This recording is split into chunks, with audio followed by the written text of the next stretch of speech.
दूसरा बिल जो है वो दूसरा बिल जम्मू कश्मीर में सालों से अलग अलग प्रकार के विस्थापित हुए। मान्यवर, 80 के दशक से आतंकवाद की शुरुआत हुई, 89 से चरम सीमा पर पहुंचा। ढेर सारे कश्मीरी हिंदू, विशेषकर कश्मीरी पंडित और ढेर सारे सिख भाई घाटी छोड़कर पूरे देश भर में बिखर गए। जम्मू में गए, बेंगलुरु गए, गुजरात गए, दिल्ली गए, फरीदाबाद गए, देश भर में बिखरे।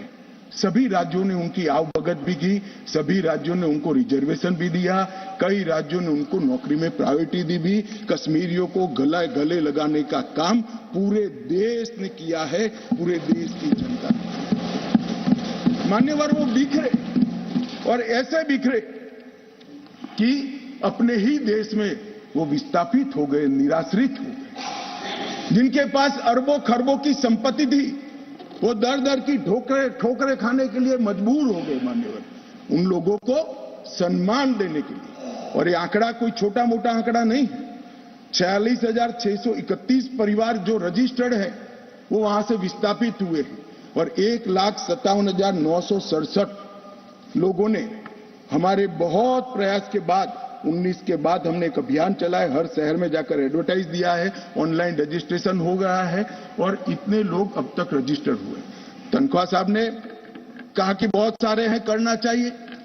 मैं तो उनको निमंत्रित करता हूं, तनख्वाह साहब आप जितने भी छूट गए इसकी सूची लाइए, आधी सेकंड में मैं रजिस्टर कर आपको एक्नॉलेजमेंट। मान्यवर, ऑनलाइन प्रक्रिया है।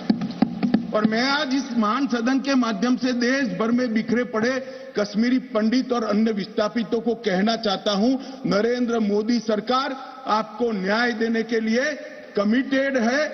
आप मुझे लिखिए, कश्मीर सरकार को लिखिए, किसी भी विज्ञ के बगैर आपका रजिस्ट्रेशन कर दिया जाएगा। आप मतदार भी बनोगे, चुनाव भी लड़ पाओगे और जम्मू कश्मीर के अंदर आप मंत्री बनकर भी जा सकते हो। आपको पूरा मान्यवर, 3 युद्ध भी हुए।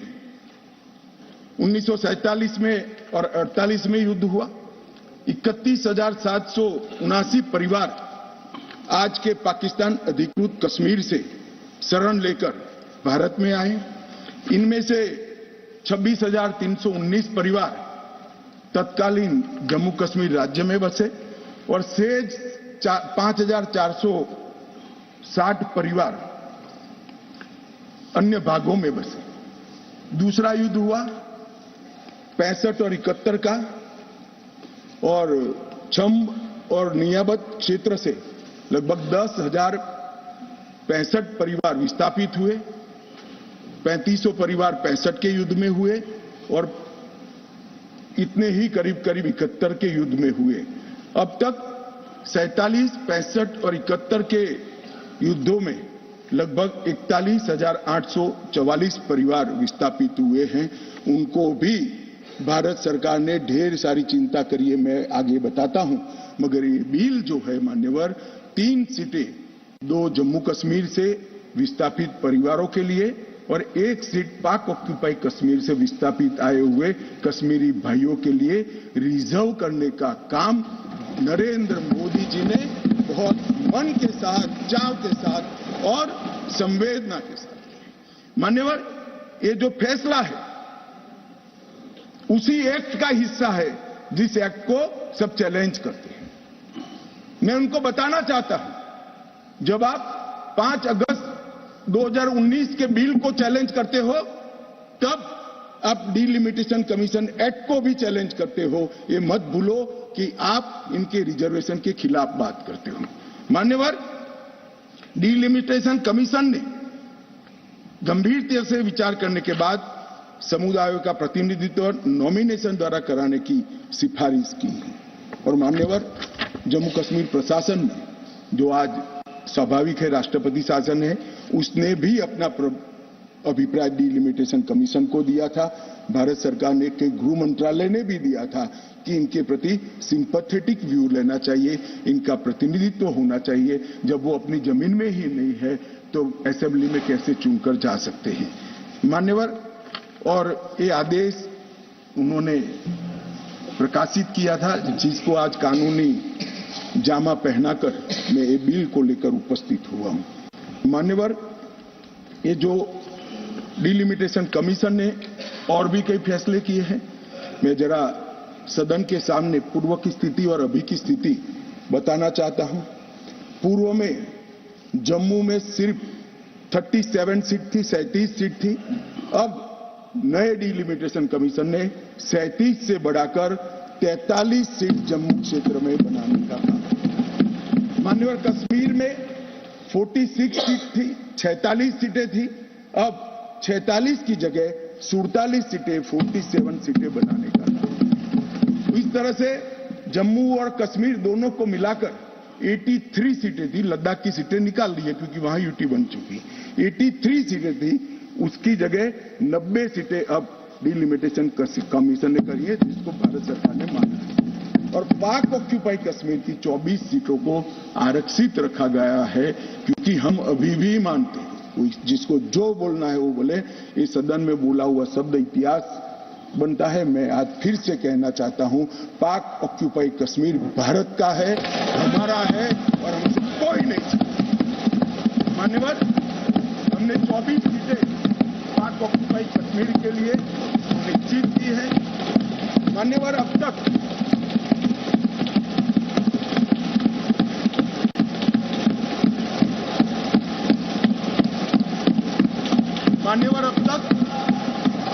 SC ST की सीटों में बड़ी विसंगतताएं भी थी, और जो दिग्विजय की कहते थे संवेदनशील अप्रोच होना चाहिए, संवेदनशीलता होनी चाहिए। SC ST के प्रति संवेदना से ही ये निर्णय हुआ है। पहले जो 7 सीटें थी SC की, उसको हमने बरकरार रखा, और ST की सीट 0 थी, क्योंकि धारा 377 परमिट नहीं करती थी, अब परमिट करती है। 9 सीटों को रिजर्व कर दिया।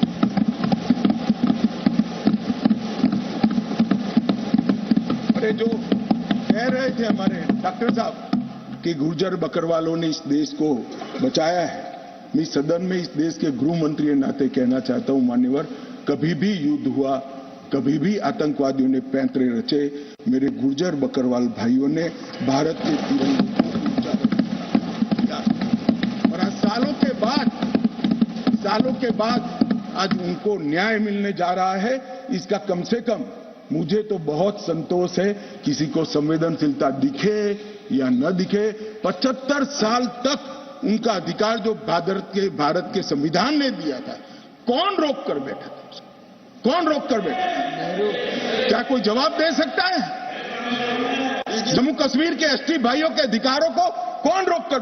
ये 3 परिवार रोक कर बैठे थे मान्यवर, जो 370 को एंजॉय कर मान्यवर। और इसके अलावे भी ओपन सीट में भी वो लड़ सकते हैं। मान्यवर, दिग्विजय सिंह ने कहा, माननीय सदस्य ने कहा कि भाई इसमें स्पष्टता नहीं है, इनको कितनी मिलेगी, इनको कितनी मिलेगी। मैं फॉर इंफॉर्मेशन दिग्विजय सिंह को कहना चाहता हूं, ये इन प्रिंसिपल बिल है।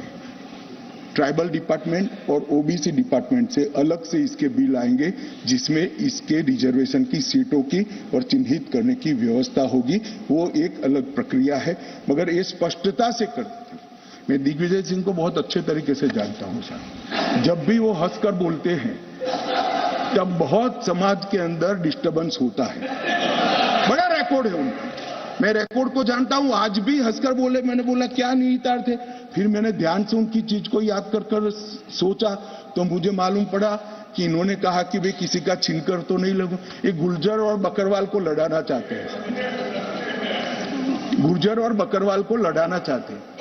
मैं आज फिर से कह देता हूं मान्यवर, बैठ जाइए दिग्विजय जी, अब हो गया, लोग समझ चुके हैं आपको, बैठ जाइए। मान्यवर, he is not yielding, he is not yielding, he is not yielding. Go ahead, Honorable Home Minister. He is not yielding, he is not yielding. मान्यवर, मैं स्पष्टता करना चाहता हूं, गुर्जर भाइयों की एक भी सीट लिए बगैर बड़े संवेदनशीलता से बकरवाल भाइयों को दिया जाए। हमें कोई आपत्ति, गुर्जरों को जो फायदा मिला है उसमें कोई बदलाव नहीं होगा।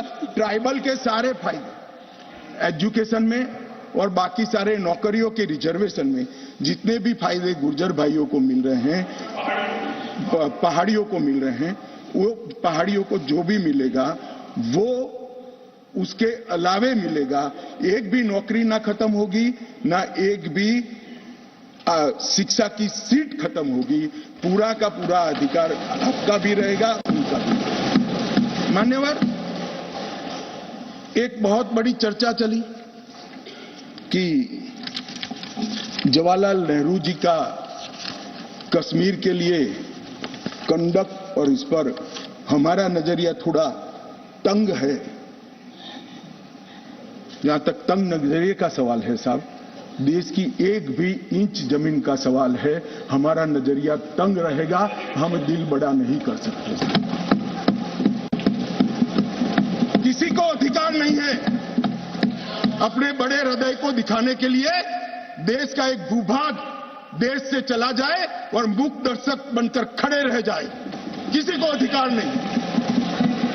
मैं आज फिर से कहता हूं, ये आरोप से मैं सहमत हूं। हमारा नजरिया तंग है। देश की एक इंच जमीन भी जाती है तो इसके लिए भारतीय जनता पार्टी का हर कार्यकर्ता सर्वोच्चता से संघर्ष करेगा, लड़ाई करेगा और लड़ेगा। हमें कोई इसमें शर्म की बात नहीं। मान्यवर, मैं कुछ बातें कहना चाहता हूं। बहुत कुछ कहा है, अभी कहा गया नेहरू के कारण कश्मीर यहां है। नेहरू जी के न होते तो शायद ये बिल ही नहीं आता और कश्मीर होता ही नहीं। इस तरह से कहा। मैं आज कहना चाहता हूं कि जो आजादी के बाद भारत की रचना को जानते हैं उनको मालूम होगा हैदराबाद में इससे भी बड़ा प्रॉब्लम हुआ था। क्या जवाहरलाल जी गए थे क्या?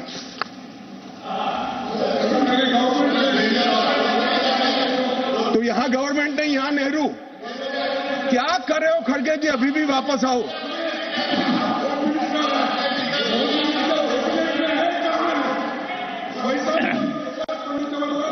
एक मिनट, रिकॉर्ड पर है। कश्मीर में दिग्विजय जी ने सरदार पटेल का नाम नहीं लिया। एक नाम दिया शेख अब्दुल्ला का, दूसरा नाम दिया जवाहरलाल नेहरू का। तो वो होम मिनिस्टर थे, क्यों नहीं दिया भाई? अब सुनिए दिग्विजय जी, अब सुनिए, सुनना पड़ेगा, ऐसे नहीं चलेगा। हमने सुना है, धैर्य से सुना है। मान्यवर, जूनागढ़ में क्या जवाहरलाल नेहरू गए थे? हैदराबाद में जवाहरलाल नेहरू गए थे? लक्षद्वीप में जवाहरलाल नेहरू गए थे? जोधपुर में जवाहरलाल नेहरू गए थे? जवाहरलाल नेहरू एक ही जगह काम देखते थे, जम्मू कश्मीर में, जिसको आधा छोड़कर आ गए। एक ही जगह देखते। मान्यवर, दूसरा, विलय लेट क्यों हुआ? सारे लोग जानते हैं साहब, इतिहास को 1000 फुट नीचे दफन कर दो, वो ऐसा बीज है जो वटवृक्ष बनकर सच्चाई बाहर आ जाती है। सब जानते हैं कि हमारा विलय इसलिए लेट हुआ कि महाराजा पर किसी एक व्यक्ति को विशेष स्थान देने का आग्रह था, शेख अब्दुल्ला को विशेष स्थान देने का आग्रह था। इसके कारण विलय लेट हुआ और पाकिस्तान को आक्रमण करने का मौका हुआ। मैं आज ये पूछना चाहता हूं कि इतने सारे कठिन राज्यों का विलय हो गया, कहीं पर 370 क्यों नहीं है? क्यों नहीं है? ना जोधपुर में है, ना जूनागढ़ में है, ना हैदराबाद में है, ना लक्षद्वीप में है। क्यों 370 नहीं है? कि संवेदनशील हृदय के कारण 370 है। संवेदनशील हृदय। मान्यवर, कंडीशन किसने रखी? किसने स्वीकार की? इतिहास जवाब मांगता है, देश की जनता जवाब मांगती है, जवाब देना पड़ेगा। भाग नहीं सकते इतिहास से कोई। मान्यवर, सेना भेजने में देरी क्यों हुई?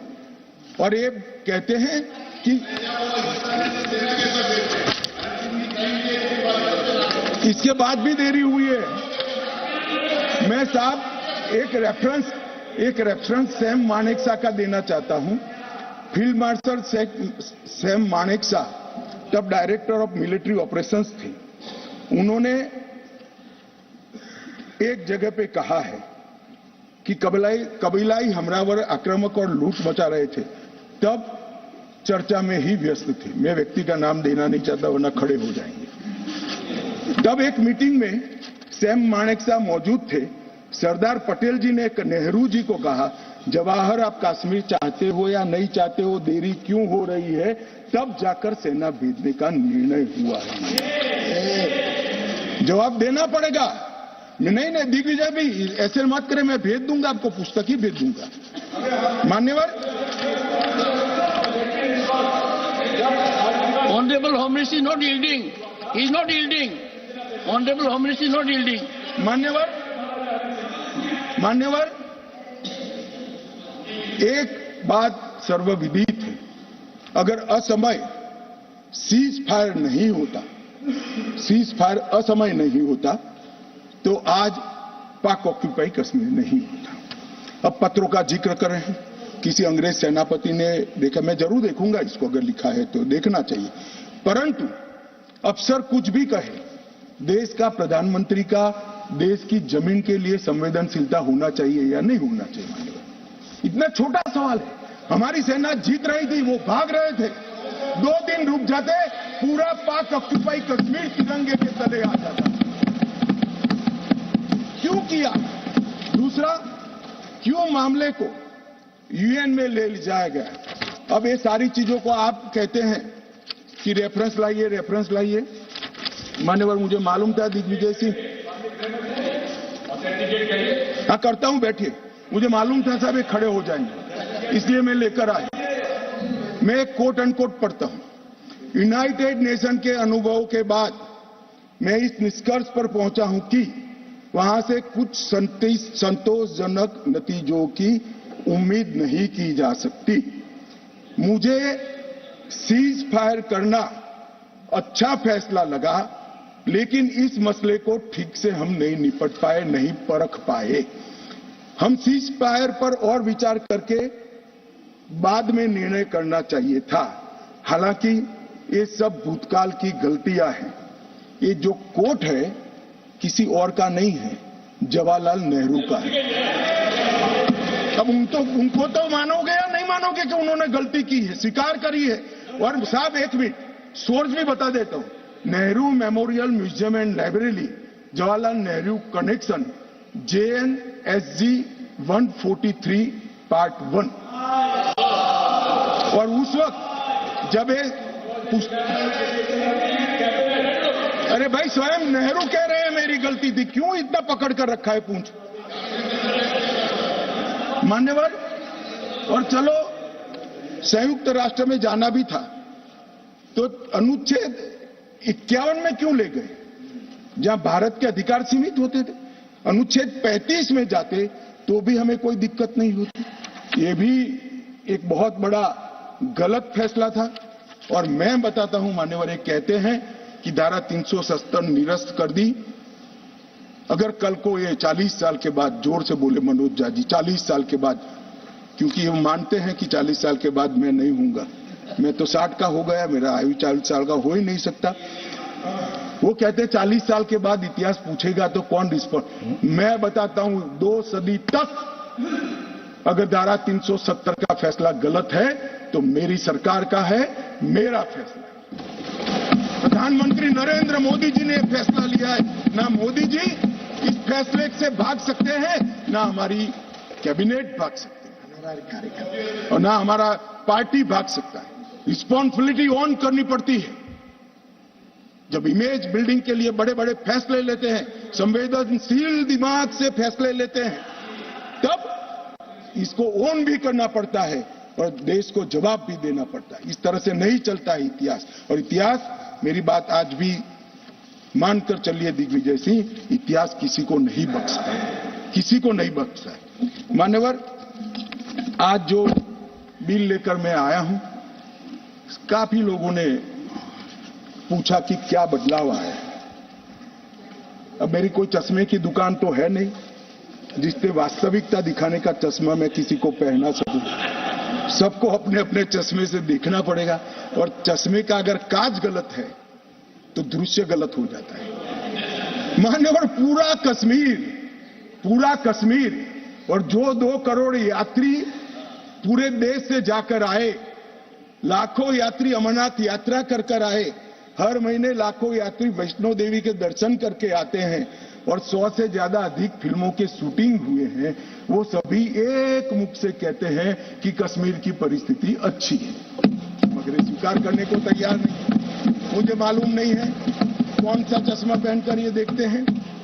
मान्यवर, मैं आज कहना चाहता हूं कि जिस कश्मीर में 40,000 से ज्यादा लोग मारे गए, कई पिताओं ने अपने कंधों पर बेटे के जनाजे लेकर गए। मान्यवर, अपनी बेटी की डोली तक कई लोग नहीं देख पाए, और कई बहनों ने अपने भाई को खो दिया। इनकी वेदना, हृदय अगर संवेदनशील है तो ही इसका अनुभव कर सकते हैं, मगर हमारे हृदय में जिनके हाथ में हथियार है, इसके लिए ही संवेदना है, तो इसका रास्ता मेरे पास नहीं है। मान्यवर, मैं इनकी मदद नहीं कर सकता, क्योंकि हमारे लिए मन में संवेदना है कश्मीर के युवा के लिए, कश्मीर की बच्चियों के लिए और घाटी के भविष्य के लिए संवेदना है, आतंकवादियों के लिए नहीं। मान्यवर, मैं समझता हूं कि आज आर्टिकल 370 समाप्त होने के बाद, और उसके पहले भी नरेंद्र मोदी जी की सरकार आई 2014 में, आज युवाओं का भविष्य ब्लैक नहीं है, परंतु स्कूल का ब्लैक बोर्ड उनका भविष्य बन गया है, वो पढ़ाई लिखाई। जो युवा, मान्यवर, पत्थर लेकर घूमते थे, मोदी सरकार ने, इस प्रधानमंत्री ने इसके हाथ में लैपटॉप पकड़ाने का काम किया है। पूरी दुनिया का एक्सेस, और आतंकवाद और अलगाववाद की बात करने वाले लोग धारा 370 कर आधार बनाकर अलगाववाद की बात करने वाले लोग, आज जो लोग बात करते हैं, उनकी कश्मीर की जनता अनसुनी करती है, डेमोक्रेसी और डेवलपमेंट की बात करती है। मान्यवर, ये आज बदलाव हुआ है। अभी अभी कह रहे थे कि मैंने सदन में कहा था कि आतंकवाद समाप्त हो जाएगा। मैं मेरे जीवन में बोला हुआ भूलता नहीं हूं, और जो बोलता हूं उसको ओन करता हूं। मैंने कहा था कि 370 के कारण अलगाववाद की भावना समाप्त हो जाएगी, और जब अलगाववाद की भावना समाप्त होगी, सहन आतंकवाद कम हो जाएगा, समाप्त हो जाएगा। मान्यवर, ये बीच मझधार में 40 साल इन्होंने गलतियां करी, 80 के दशक से गलतियां करते आए, संवेदनशील हृदय से सोचते रहे, संवेदनाएं हथियार उठाने वालों के लिए रखे, और इस 40 साल की गलती को ऐसा सोचते हैं कि मोदी जी के 4 साल में सुधर जाएगा। मगर आपकी बात सही है, अपेक्षा ऐसी ही रखनी चाहिए। मैं अब विषय पर, मान्यवर, मैं बहुत पास में नहीं जाता। जब चरम सीमा पर थे तब तो आंकड़े बहुत भयावह थे, 90 के दशक में बहुत भयावह आंकड़े थे, परंतु मैं यूपीए शासनकाल की बात करना चाहता हूं। 2004 से 14 जब सोनिया जी और मनमोहन जी की सरकार थी, कुल आतंकवादी घटनाएं 7,217 हुई थी, और अब आतंकवादी घटनाएं सिर्फ 2,197 हुई है। ये 10 साल। अब सुन लीजिए, बाद में मुद्दा खड़ा करिए खड़गे जी। 70% की कमी हुई है। मान्यवर, 70% की कमी हुई, और उसमें धारा 370 हटाने के बाद केवल और केवल 4 साल ही गए। सिक्योरिटी फोर्स और नागरिक टोटल 2829, करीब 3,2900 नागरिक और सिक्योरिटी फोर्सेस मारे गए। अब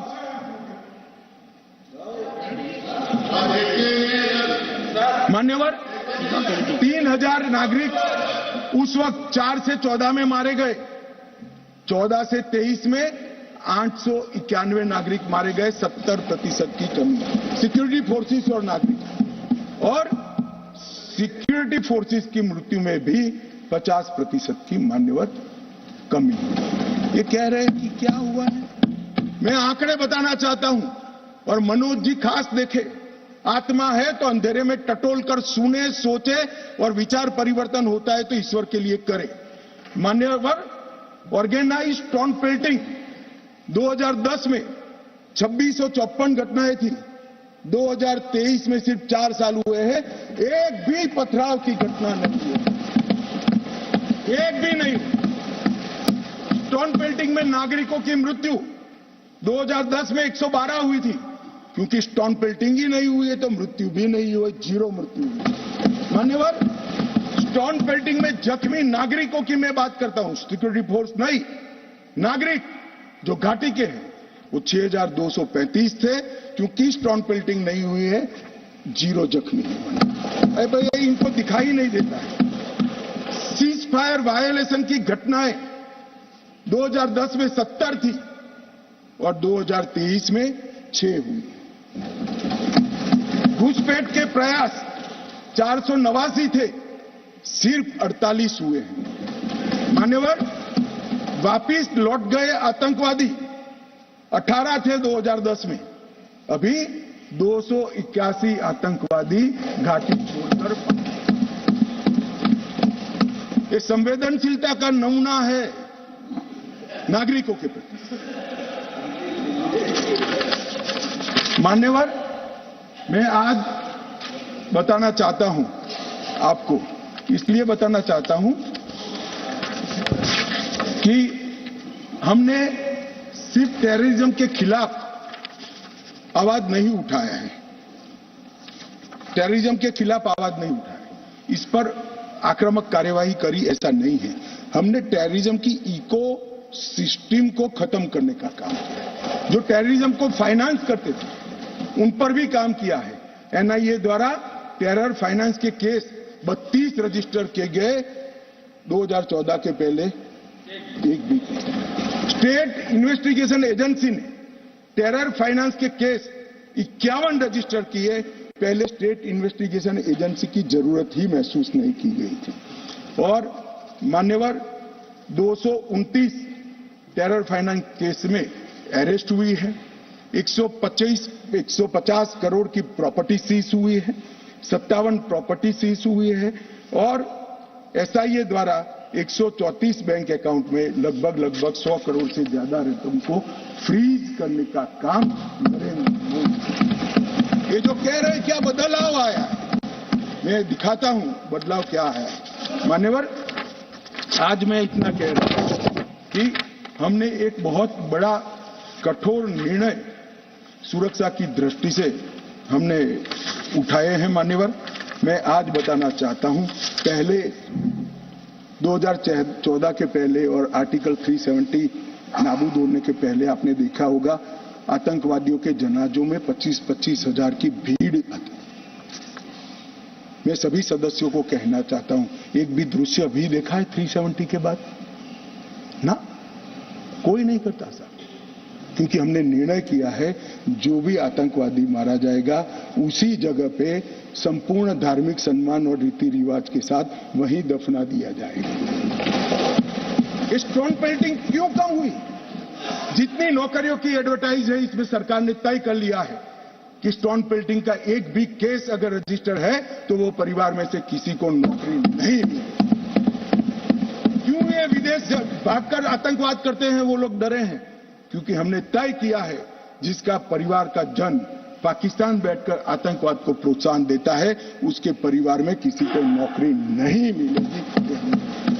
मान्यवर, हमने तय किया है कि जो टेलीफोन रिकॉर्ड के आधार पर प्रस्तावित होता है कि किसी का परिवार का व्यक्ति लिप्त है आतंकवाद को बढ़ावा देने में, तो नौकरी में है तो भी उसको डिसमिस करने के सर्विस रूल्स हमने बनाए। मान्यवर, जीरो टेरर प्लान और कंप्लीट एरिया डोमिनेशन के माध्यम से पूरे टेररिस्ट प्रभावित क्षेत्र को आज हमने सुरक्षित करने का काम किया है। मान्यवर, आज मैं कहना चाहता हूं, जेल अड्डा बनकर पड़ी रही थी। नरेंद्र मोदी सरकार ने जेलों के अंदर जैमर लगाकर सख्ती लगाने का काम किया है और 105 करोड़ की लागत से एक नई जेल बन रही है जो सिर्फ टेररिस्टों के लिए बनेगी। मैं विश्वास के साथ कहता हूं, वो जेल की सुरक्षा कोई भेद नहीं पाएगा और टेररिज्म के अंदर कोई अपना योगदान नहीं देगा। मान्यवर, बार काउंसिल में भी जो समर्थक थे उनको भी संदेश कर दिया गया है और रोजगार, पासपोर्ट और गवर्नमेंट कॉन्ट्रैक्ट के लिए भी हमने ढेर सारी चीजें करी हैं। मान्यवर, आदत पड़ गई थी, हमले हो तो बुला देना, इधर उधर कोई बड़ा एक्शन ले लेना जिससे दूसरे दिन के अखबार के टाइटल बदल जाए। हम छिपाने में विश्वास नहीं करते मान्यवर। हमारे समय में भी हमले हुए शुरू में, क्योंकि पुरानी आदत पड़ी थी। उरी में भी हुआ, पुलवामा में भी हुआ। हमने सर्जिकल स्ट्राइक और एयर स्ट्राइक कर घर में घुसकर जवाब देने का है। हमें संवेदनशीलता कश्मीर के युवाओं के लिए, मगर संवेदनशीलता की व्याख्या टेररिज्म के लिए नहीं। माफ करना दिग्विजय जी, टेररिस्टों के लिए हमारे मन में कोई संवेदना नहीं। हथियार डाल दे, मेन स्ट्रीम में आए, स्वागत है उनका। मन मैं आज भी कहता हूं, नॉर्थ ईस्ट में कई लोग हथियार डालकर मेन स्ट्रीम में आए हैं। अगर कश्मीर में भी युवा भले हाथ में हथियार पकड़ा हो, हथियार डाल दे, कानून की अदालत के शरण में आए, हम उसका स्वागत करते हैं। संवेदना से हमारा हृदय भरपूर। मान्यवर, हमने जो किया है वो युवाओं के लिए किया है। मान्यवर, ये लोग पूछते हैं कि क्या हुआ। हमने धारा 370 और 35A को हटा दिया। मान्यवर, धारा 370 और 35 से कश्मीर के लोगों को तो अन्याय करती ही थी, मगर देश के आत्मसम्मान को भी ठेस पहुंचा। ये सिर्फ कश्मीरी लोगों का सवाल नहीं था, मनोज जाजिब, कश्मीरी लोगों का सवाल नहीं था, 130 करोड़ लोगों का सवाल था। हमारे स्थापक नेता श्यामा प्रसाद मुखर्जी ने उस वक्त सवाल उठाया था और नेहरू जी की मिनिस्ट्री छोड़ दी थी कि एक देश में 2 विधान, 2 प्रधान और 2 निशान कैसे हो सकते हैं? नहीं हो सकते। और इसलिए इन्होंने इस पर आंदोलन किया और उनकी शंकास्पद मृत्यु हो गई और वो शहीद हो गए।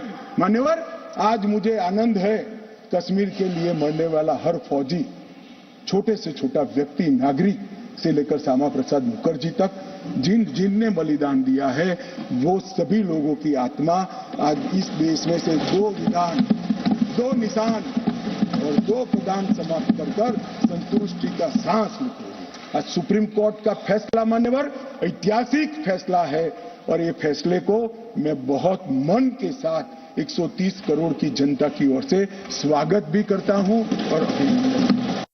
मान्यवर, आज एक संविधान, एक राष्ट्रध्वज और एक प्रधानमंत्री बन चुका है। श्यामा प्रसाद मुखर्जी का स्वप्न साकार हो चुका है। 2 राजधानी रखी, 2 दरबार रखे, सालाना 200 करोड़ रुपए का खर्च होता है। मान्यवर, अब एक केंद्रीय कानून है, जो केंद्रीय कानून है सभी राज्यों में जाता है, ऐसे कश्मीर में भी जाता है। मान्यवर, कश्मीरी, डोगरी, हिंदी, इसको पहली बार मान्यता देने का काम प्रधानमंत्री नरेंद्र मोदी जी ने। 35A के तहत कश्मीर की महिलाओं को न्याय देने का काम प्रधानमंत्री नरेंद्र मोदी जी ने।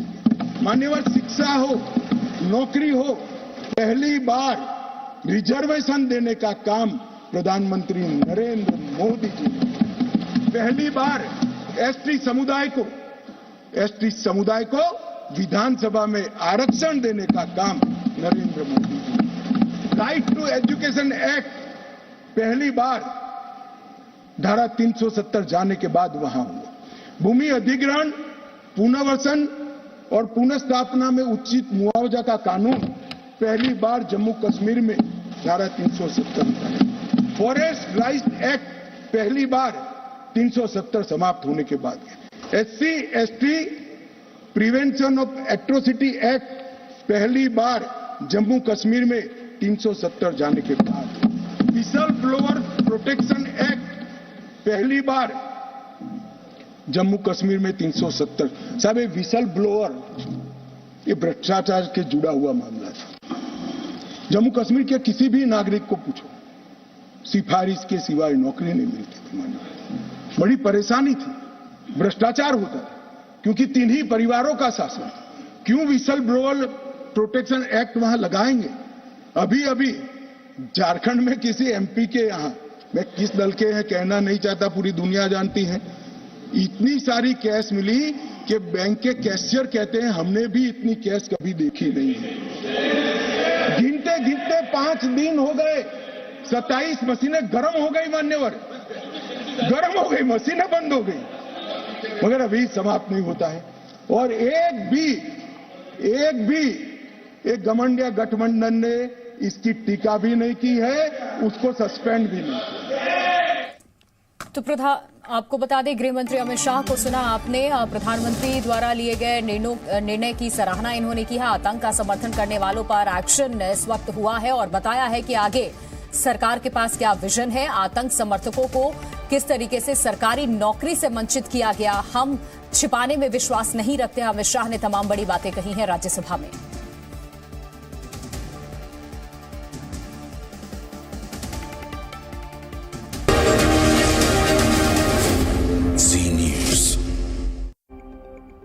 प्रस्तुतकर्ता पतंजलि।